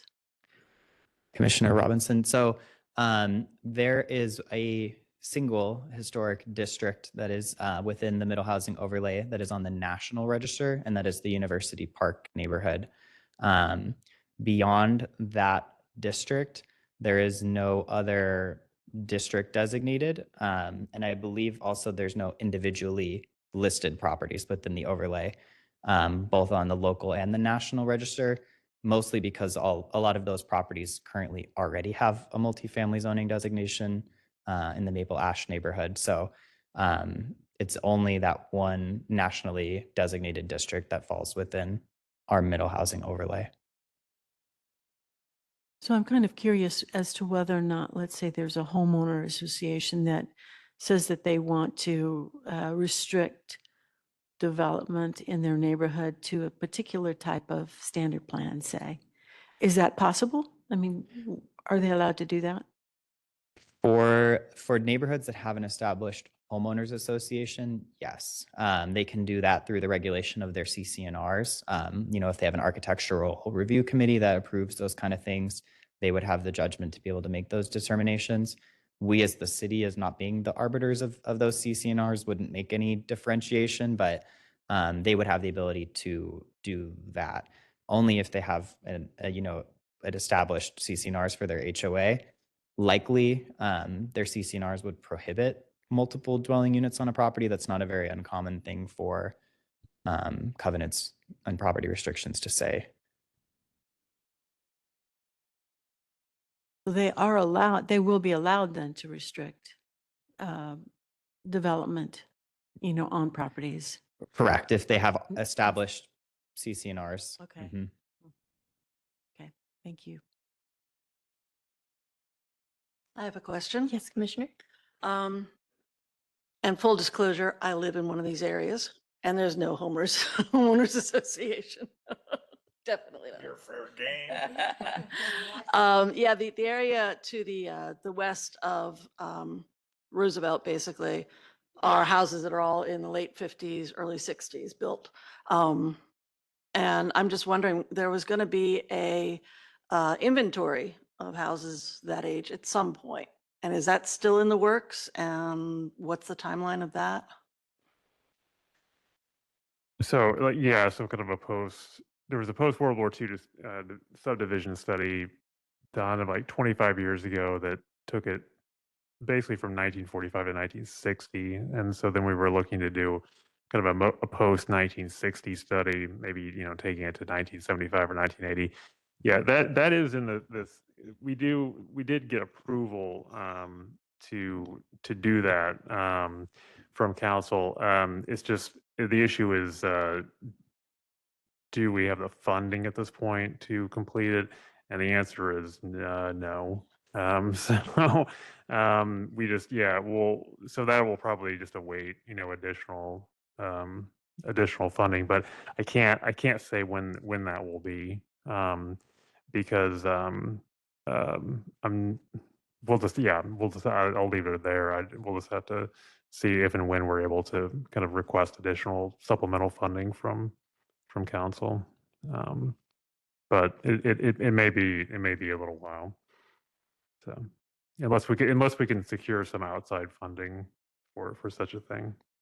And to follow up, this would not affect the ability to get your house. I mean, I don't think any of these, you know, would be designated historic, but it would not affect the ability to do that after this is passed, correct? Correct. Yeah, you could still, yes. It doesn't affect the designation process. It's Sure, still, just checking. yeah, it still remains, it's still the property owners, up to the property owner whether they wish to designate their property individually or to include it as part of a district. Thank you. Thank you. Anyone else? All right, hearing none, I have no comments or questions. Thank you so much for your time, Mr. Payne, and the update. Yep, that's a mess. We'll see how it goes. Thank you. Thank you.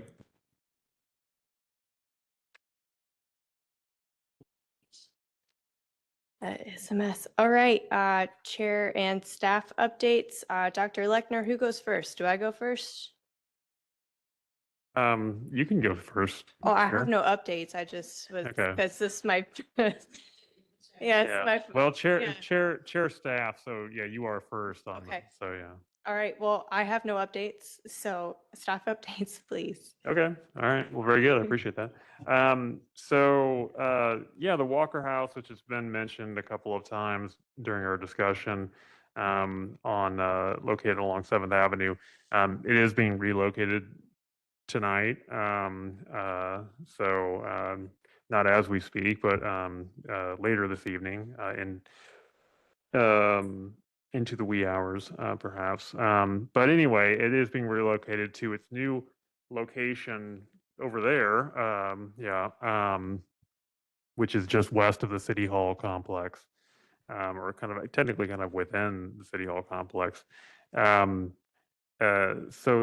the new foundation's already been laid, and so you know that's a big move, an important move, and the city has been working with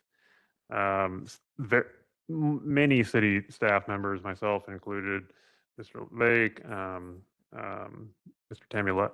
Tamulevich, many others have been working on, you know, making sure that goes off, hopefully without a hitch. So we'll see this evening, and you know, there's been a lot of, just want to let you know, there's been a lot of planning for that and a lot of attention paid to you know, making sure the house is boarded up, and you know, that attention to the historic materials of the house, and trying to, you know, limit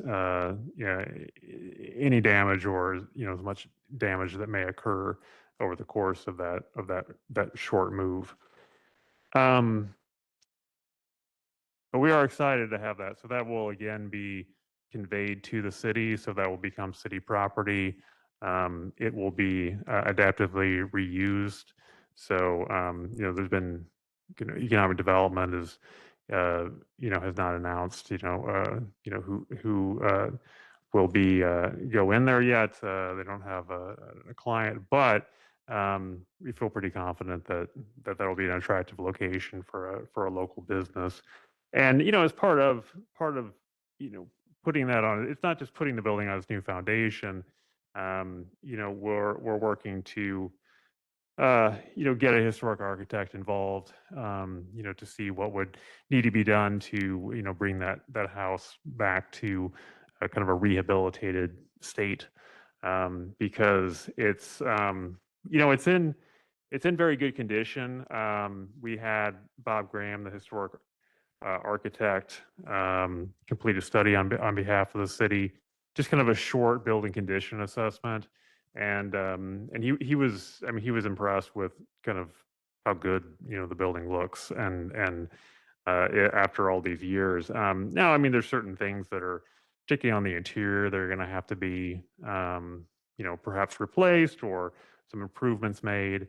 But it seems to have pretty good bones. In other words, it's got original flooring. It's got a lot of original elements, particularly on the exterior. The original door, most of the original windows. Really the only major modification that was made to the exterior, and we don't know exactly when it happened, but it was sometime in the late 20th century, when it was being used as a rental for architects, including T.S. Montgomery. There was a wall removed between the bedrooms, the two bedrooms in the house. But that's really kind of the only change to the floor plan. So we have high hopes for what that can be used for, and getting that back to a condition in line with the Secretary of the Interior standards. Wanted to mention too, the Tempe Women's Club had their first meeting back in the clubhouse, and that is on Mill Avenue, and that is that's a historic building. It's listed in the national and the local registers, and the Tempe Women's Club, as you may have followed in the news, had a legal battle to reacquire, to regain ownership of that building, and they were successful in that, and they had been meeting kind of previously outside of the building, but now last, I believe, Wednesday, they had their first meeting actually back in the building. So it was good. They invited me to speak at that meeting, and it was actually the first time I'd actually been able to be in the building, and it still looks pretty good. So was pleased to see that. I want to mention to you too, because you may have noticed on my email signature, it no longer lists me as senior planner, and that's because as part of a reclassification and a compensation classification study, the city of Tempe went through kind of each of its positions and reevaluated them to determine if certain adjustments needed to be made. And one of those adjustments had to do with my position, which was to remove the senior planner designation, and to for the first time kind of officially list the position as historic preservation officer. I'm still in the planning division. I'm still kind of doing the same functions, performing the same functions that I was before, but it's a good thing. I think it's a more accurate descriptor for the position, and just speaks to the fact that the position, my position, is quite different than what the planners, and particularly senior planners, are doing in their daily roles. One last thing I'd mention is we are one member short with Chair Whitson's resignation. So we will are planning to nominate a new member at the September 18th regular council meeting. And if approved by council, their first meeting would be in October. I'll just refrain from mentioning who that person is until they're approved, presumably. But just want to let you know we'll be back at full strength at the next meeting.